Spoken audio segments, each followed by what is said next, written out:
Bonsoir à tous, soirée exceptionnelle ce soir sur les antennes de TVcom en partenariat avec la RTBF et notamment Vivacité en radio. Ce soir, nous vous proposons de vous livrer, si vous le voulez bien, les principaux résultats des élections communales et provinciales de ce 14 octobre 2012.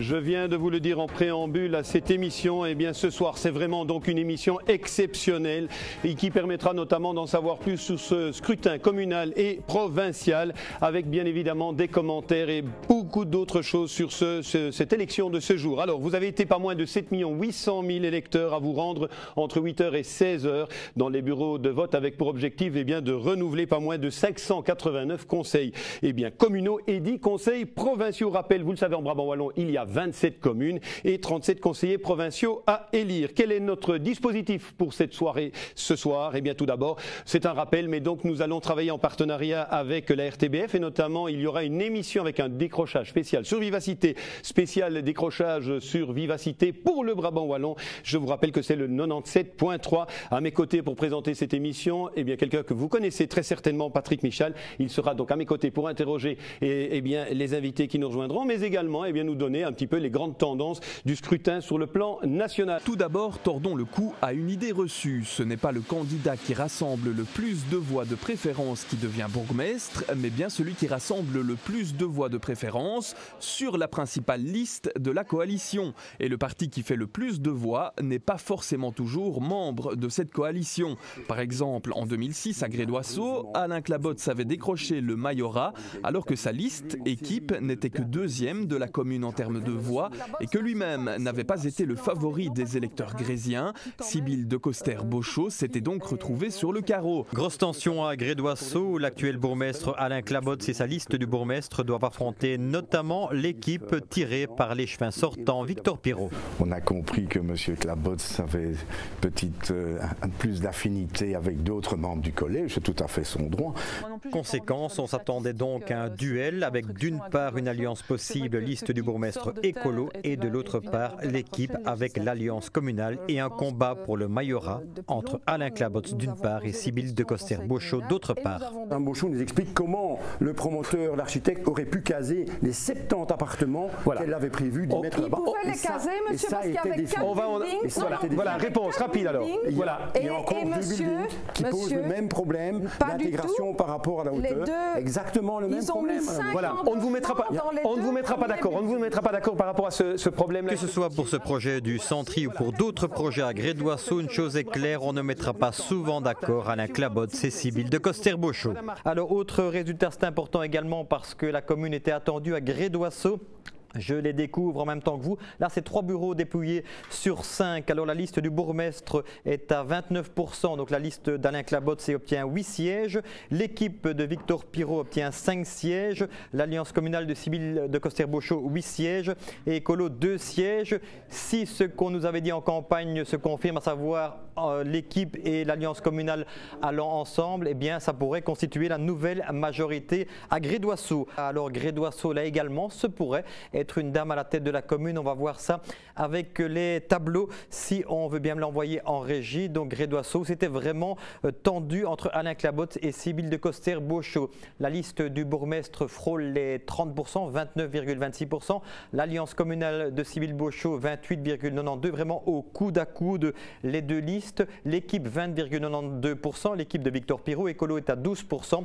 L'Union rurale est à 6,41% et le FDF à 2,48%. La majorité là pourrait changer si on se réfère à ce qu'on a entendu durant la campagne. L'équipe et l'alliance communale avaient tendance à dire qu'ils pourraient aller ensemble pour former une nouvelle majorité, mais tout ça doit être pris au conditionnel. Effectivement, on va passer à Braine-l'Alleud. D'abord, peut-être 2 chiffres intéressants en termes de voix de préférence. C'est sur Grédoisseau. Sybille de Coster-Beauchot fait 1455 voix et Alain Clabotz 1158. Alors voilà, bref, Max, une série de communes dont les résultats sont tout à fait complets maintenant à l'heure qu'il est. On va commencer avec Grédoisseau. Je vous le rappelle peut-être en entame, donc au niveau des scores de préférence, Sibylle de Coster-Beauchau 1455, Yannick Labosse le meilleur sortant 1158. Au niveau des listes, l'Alliance communale 32,59 sièges, la liste du bourgmestre 28,18 et 7 sièges, l'équipe un peu plus de 18%, 4 sièges, Écolo est à 12% et demi avec 3 sièges, l'Union rurale avec 5,72% n'obtient pas de représentants au conseil. On y dit qu'à l'heure actuelle, les négociations sont en cours dans la commune de Grédoisseau. Toujours sous tension puisqu'on discute beaucoup avec des résultats très serrés où l'Alliance communale de Sibylle Beauchau fait 32,50% des voix et 9 sièges. La liste du bourgmestre d'Alain Clabotz est à 28% et 7 sièges. L'équipe de Victor Pirot 18,20%.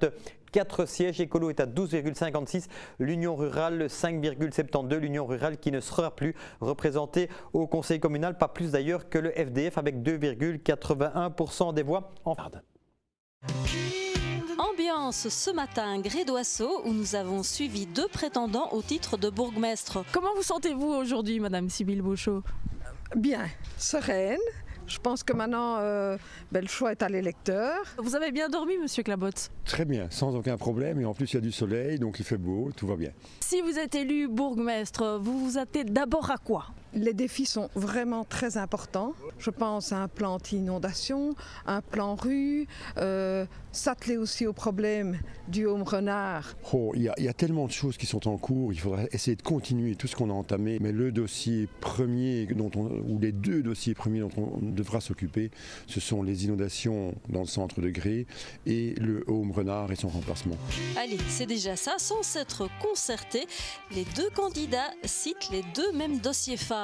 Si jamais vous n'êtes pas bourgmestre, vous continuez, vous persévérez? Eh bien, on ne laisse pas tomber les bras, on continue.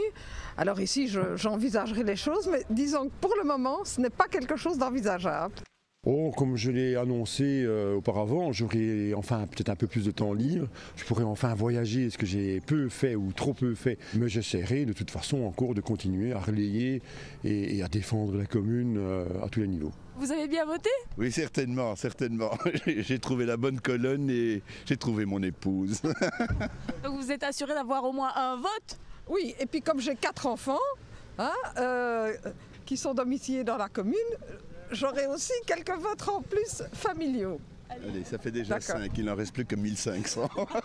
Monsieur Clabotz, vous êtes assuré d'avoir au moins 3 voix, c'est ça? C'est ça, en tout cas, voilà, c'est la 2e et la 3e qui rentrent au moins. Enfin, je pense quand même que mon épouse et mon fils ont voté pour moi. Qui deviendra mailleur à Grédoisseau?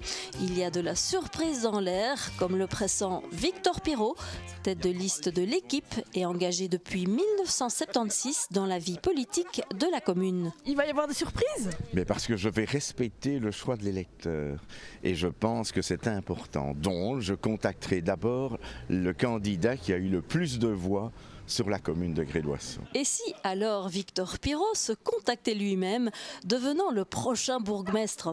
Ce qu'on peut dire à présent depuis les bureaux de vote et selon les Grésiens venus voter, c'est qu'il y a 3 listes qui vont se disputer dans un mouchoir de poche. Alors, on vous l'a dit, en cours de soirée, il y a 3 nouveaux mailleurs en Brabant-Wallon, Braine-le-Château, Lannes, Tuby, je vous le rappelle, c'est déjà les informations qu'on a. Et bien du côté de Grédoisseau, ça a également évolué. Et là, on va retrouver Pierre Thirion. Mais d'après ce que nous avons comme information, et elles sont de taille, eh bien à Grédoisseau, Sibylle Beauchau de Coster, eh bien, serait à nouveau bourgmestre en compagnie notamment pour une alliance, justement, avec l'équipe de M. Pirot. C'est une information que nous avons eue. Mais on va revenir d'abord, si vous le voulez bien, sur les résultats chez Pierre pour la commune grésienne. Oui Max, effectivement, on en a déjà parlé pas mal dans cette soirée. Grédoisseau, l'enjeu était de taille puisque ou Sibylle de Coster-Beauchau partait avec un partenaire et obtenait la majorité, ou alors c'était la liste d'Alain Clabotz qui restait à la tête de la commune. On va peut-être revoir le tableau de Grédoisseau avec les différentes forces en présence. Voilà, l'alliance communale de Sibylle Beauchau, 32,50% et donc 9 sièges. La liste du bourgmestre d'Alain Clabotz, 28,18, 7 sièges. L'équipe de Victor Pirot, 18-20, Écolo 12-58. Effectivement, on vient de l'apprendre, l'alliance communale s'est alliée avec l'équipe. Vous faites le compte, max 9 plus 4, 13 sièges, assez pour constituer une majorité. Voilà certainement Une troisième donc, bourgmestre féminine à la tête d'une commune du Brabant wallon. Une décision importante que vous allez très certainement commenter en compagnie de Patrick Michal. Oui, que nous commenterons plus que vraisemblablement demain également avec des réactions. Donc on devrait confirmer le changement de majorat du côté de Grédoisseau. Alors, cette réaction par rapport à la situation de Grédoisseau ? Ben, par rapport à Grédoisseau, non, je pense que c'était un peu c'est une victoire qui était pressentie puisqu'il y avait quand même une alliance MRPS qui se dessinait. Ici, arithmétiquement, visiblement, ils sont tout à fait en mesure de la réaliser. Donc Alain Clabots, bon, ben, évidemment, il en fait les frais. Alors l'occasion également de dire que eh bien, quand une majorité sera en place, ce ne sera plus aussi facile qu'avant. Elle ne restera pas en place systématiquement 6 années. Effectivement, il y a une épée de Damoclès qui pèse au-dessus de toutes les majorités maintenant. C'est un changement qui était voulu par le législateur wallon. Donc les pouvoirs locaux ne sont plus indéboulonnables comme avant, durant 6 ans, quoi qu'il arrive. Si une majorité implose, si un échevin se retrouve sans fonction ou bien si quelque part il se conduit de manière irrégulière, eh bien, dès qu'il y a un accord majoritaire pour une alternative, eh bien, un mandataire peut être déchu, on lui retire son mandat. C'est ce qu'on appelle la motion de méfiance individuelle, voire on peut renverser une majorité dans sa totalité et c'est donc la méfiance collective. Alors en Wallonie, on a recensé 9 cas de motion individuelle jusqu'à présent et 10 cas de motion collective. C'est quand même 2,62% des communes wallonnes qui ont changé de majorité en cours de législature. Mais pour éviter le risque d'instabilité permanente, évidemment, il y a une restriction qui a été ajoutée. On ne peut utiliser que 2 fois cette procédure en cours de législature. Voilà, Max. Voilà, des informations de taille. Et puis on nous annonce l'arrivée ici dans nos studios de TVcom de Sybille Beauchot de Coster. Décidément, l'actualité s'accélère. Elle va venir bientôt venir ici sur ce plateau et on va pouvoir justement commenter ce qu'on vient de dire. Donc voilà, c'est quelque chose d'important. On va voir quelques images justement eh bien, de la nouvelle mailleure de Grédoisseau. Allez, on va lui dire de ne pas tomber, d'aller à son aise. Nous avons encore une dizaine de minutes. Ce serait dommage que de se casser la jambe ici dans le studio de TVcom. Alors Patrick, encore une réaction. Alors, on vous l'a annoncé, c'était pas vraiment une surprise, c'était une décision qui pouvait tomber. Elle est tombée. Eh bien, Madame Sybille Beauchot de Coster redevient mailleure de la commune de Grédoisseau. Et nous avons de la chance, elle est en notre compagnie. Donc, alors, Madame Beauchot, bon, je vais vous faire l'injure de vous poser la question malgré tout. Contente de retrouver le majorat? Très contente. Très contente de pouvoir ramener mon groupe dans la majorité, parce que c'est surtout ça qui est important. Nous avons fait une campagne vraiment de proximité et je vois qu'on a été récompensé de cette campagne. Vous pouvez bénéficier notamment du soutien de l'équipe, d'après ce qu'on nous a dit. Voilà, alors nous avons signé le pacte de majorité avec l'équipe de Victor Pirot. À l'instant, enfin je viens de les quitter, c'est fait. Et nous dirigerons la commune de Grédoisseau à partir du 3 décembre, ensemble. Voilà, alors Patrick, peut-être une réaction, même si ce n'est pas vraiment une surprise, hein, cette alliance, parce qu'on sentait qu'entre M. Pirot et le reste de la majorité, c'était assez tendu ces derniers temps. Mais, je pense que lors du débat, c'était assez manifeste que la majorité avait du plomb dans l'aile et ils n'ont pas eu envie de reconduire un accord avec cette partie de la majorité. Ils avaient d'ailleurs besoin de repartir en tripartite, eux. Oui, ici c'est quelque part le parti, enfin la sensibilité socialiste qui a fait pencher la balance en votre faveur, c'est ça? Voilà. C'est un peu l'inverse de ce qui s'est passé en 2006 finalement. C'est la réponse de la bergère au berger, hein. Effectivement, puisque vous me dites, c'est ce qui m'est arrivé la fois dernière, hein. Ils ont fait une coalition à 3 contre moi alors que j'avais gagné, mais enfin ici, de nouveau, c'est notre groupe qui a gagné les élections.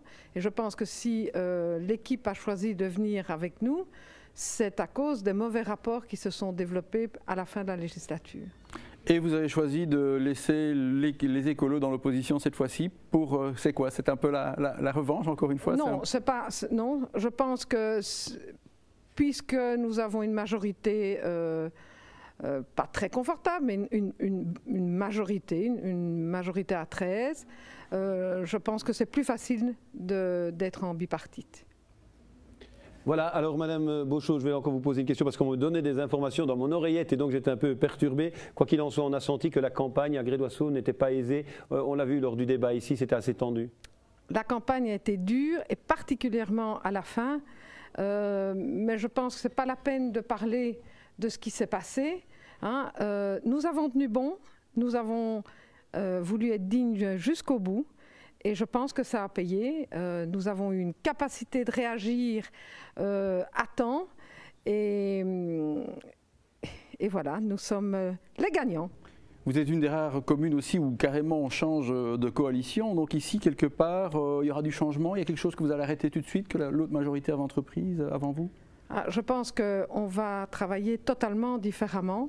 Je me suis engagée avec mon partenaire de l'équipe de travailler vraiment en partenariat, de remettre une ambiance correcte. Il y a un dossier qui vous tient à cœur que vous allez... Les inondations, ça c'est vraiment un des dossiers majeurs que nous allons mettre en œuvre directement, et le dossier du Haume Renard qui devrait être opérationnel en 2014, donc il est plus que temps. Et puis signaler également qu'il y aura 3 femmes normalement, hein, s'il n'y a pas de grosses surprises durant la nuit, 3 femmes à la tête de communes du Brabant Wallon, Sybille Beauchot de Coster à Grédoisseau, Laurence Rottier du côté de la commune de Lannes et Laurence Metz également du côté de Wallin. On se retrouve pour une émission spéciale une nouvelle fois à partir de 18 h. Permettez-moi bientôt de conclure, peut-être la dernière question à un vainqueur de ce soir, eh bien quelqu'un qui a remporté les élections. Alors dernière question, Sybille Beauchot de Coster, ce soir c'est la fête du côté de Grédoisseau dans votre camp? Ah oui, c'était la fête. Hein. Je suis partie rapidement parce que toute la place était occupée et que j'avais promis que je passerais vous voir.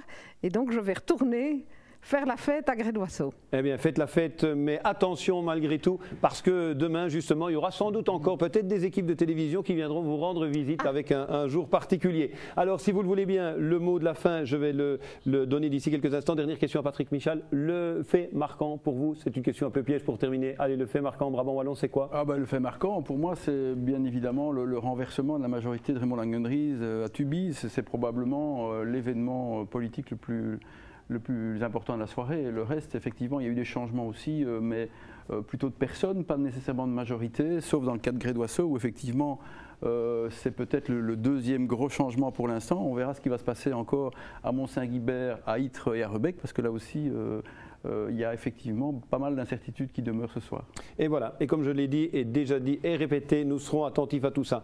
Qu'il me soit permis, et je le fais vraiment cette fois-ci avec force, permis de remercier toutes les personnes qui nous ont permis de vous présenter cette émission. Merci également à la RTBF et à Vivacité plus particulièrement pour cette collaboration. Merci à tous. Il est impossible de citer toutes les personnes qui nous ont permis de faire toutes ces soirées de débat et également cette soirée spéciale. On se retrouve encore une fois demain. Merci. Merci beaucoup et merci également à vous pour votre fidélité à TVcom. Excellente soirée, très bonne nuit, à très bientôt.